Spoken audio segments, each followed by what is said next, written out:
Okay, this one says factor m squared minus 9n squared plus 2m minus 6n completely.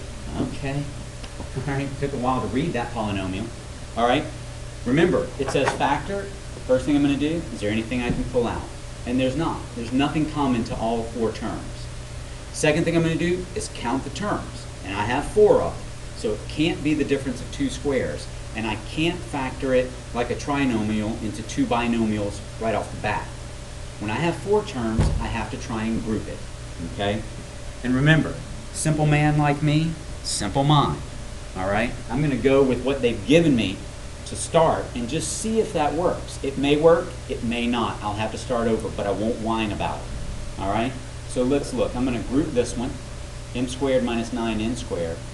And I'm going to group these, and remember, since this is a positive, I don't have to change the signs, all right, because 2m stayed positive. All right? Now, when I look at this first thing, I see I can factor that. It's the difference of 2 squares. So I'm going to get m minus 3n times m plus 3n. Okay, so that broke down into those 2 things. Plus, and I can factor this, it looks like 2 goes into both of them. I'm going to take a 2 out, and it's going to leave me with m minus 3n. Okay, well look, I got lucky.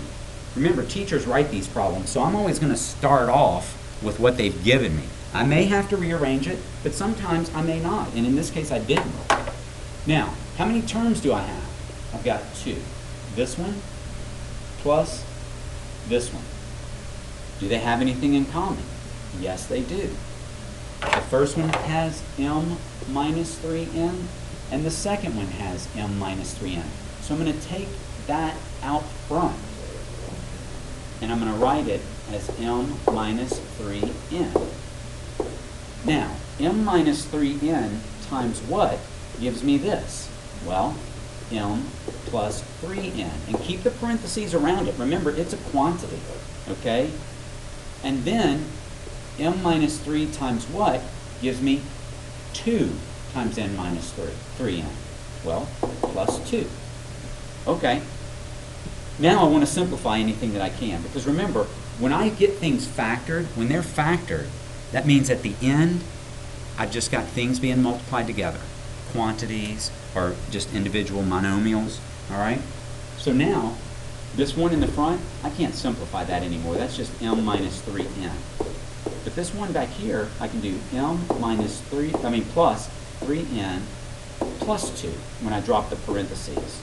Now, I can't put any of those together because they're not like terms, so that's it. But you see, at the end, once I factored, I've got something times something. And that's it. We're done. All right. Nice job, guys. Let's look at the next example.